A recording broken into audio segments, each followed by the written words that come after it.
Hello everyone, আসসালামু আলাইকুম। Welcome back to my channel. আজ আমি আপনাদের তৈরি করে দেখাবো লইট্টা শুটকির একটা নতুন রেসিপি। অনেকেই হয়তো এইভাবে আগে কখনো লইট্টা শুটকি রান্না করে খাননি। আশা করব আমার আজকের রেসিপিটা দেখলে আপনাদের কাছে ভালো লাগবে।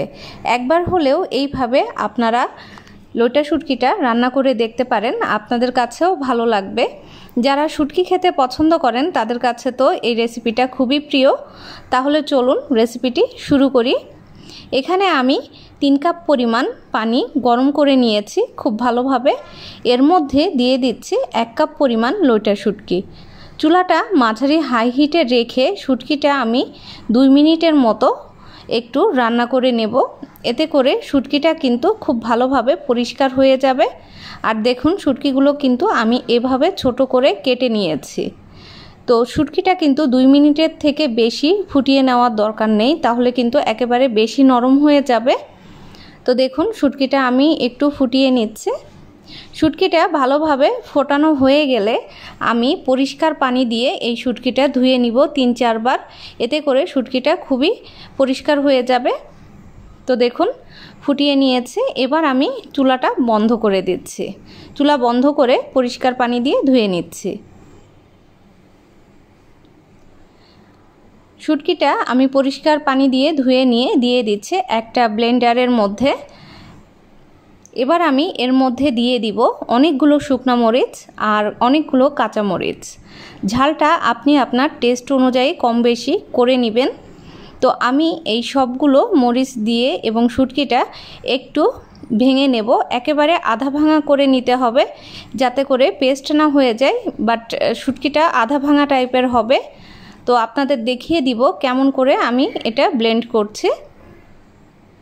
তো দেখুন শুটকিটা ঠিক এই রকম থাকবে, একেবারে ভর্তার মতোও থাকবে না, আবার একেবারে আস্তে আস্তেও থাকবে না, জাস্ট একটু ভেঙে নিতে হবে। এবার রান্নার প্রসেসে চলে যাচ্ছে।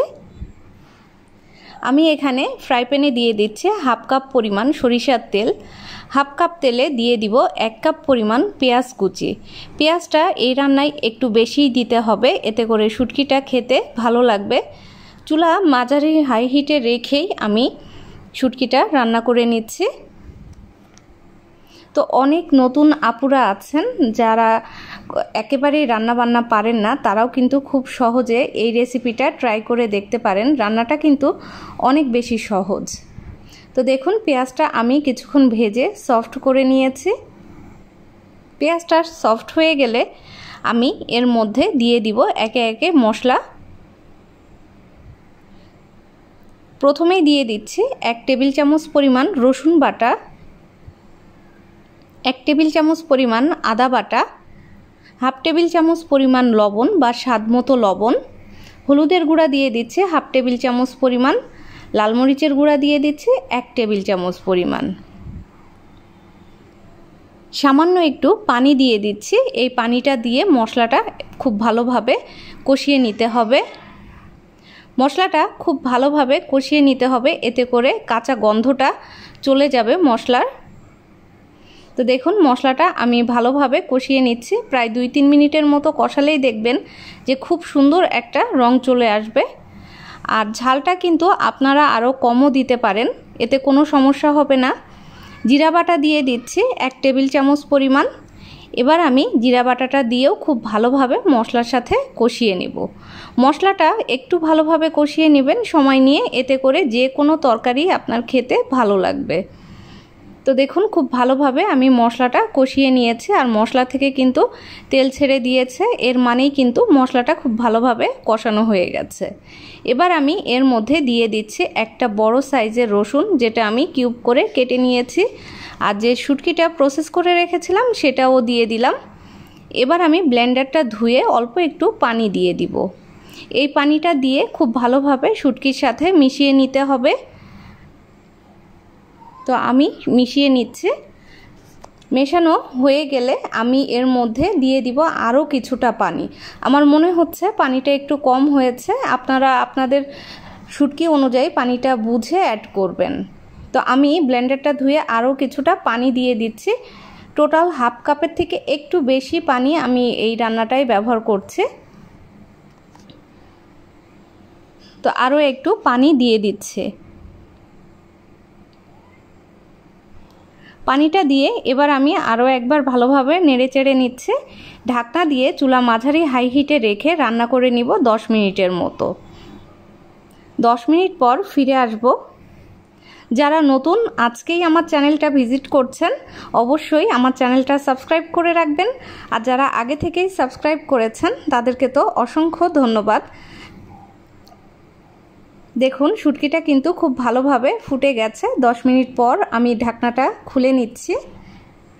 তো পানিটা কিন্তু প্রায় শুকিয়ে এসেছে। এরপর কিন্তু আর ঢাকনা দিয়ে ঢাকার প্রয়োজন নেই। এবার নাড়াচাড়া করেই শুটকিটা কিন্তু একেবারে ভেজে নিতে হবে বা ভুনা করে নিতে হবে। একেবারে ভুনা করতে করতেই দেখবেন যে খুব সুন্দর একটা কালার চলে আসবে। রান্নাটা কিন্তু খুবই সহজ, একটু সময় লাগে রান্না করতে। তো দেখুন আমি নেড়ে চেড়ে শুটকিটা একেবারে ভুনার মতো করে নিচ্ছি। তো দেখুন আমি প্রায় 5 মিনিটের মতো রান্না করে নিলাম। 5 মিনিটেই কিন্তু খুব সুন্দর একটা কালার চলে এসেছে। এর থেকেও কিন্তু সুন্দর কালার হয়ে যাবে আরও কিছুক্ষণ রান্না করলে। তো এভাবেই কিন্তু একটু সময় নিয়ে রান্নাটা করে নিতে হবে। এবার আমি এর মধ্যে দিয়ে দিব 1 টেবিল চামচ পরিমাণ ভাজা জিরার গুঁড়া।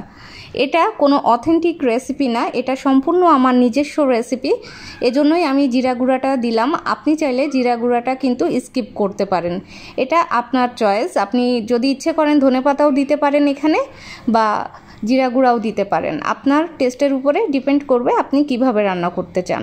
তো দেখুন 3টি কাঁচামরিচ দিয়ে দিলাম জাস্ট ডেকোরেশনের জন্য।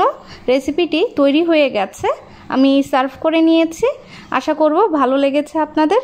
আজকের রেসিপি এ পর্যন্তই। আল্লাহ হাফেজ।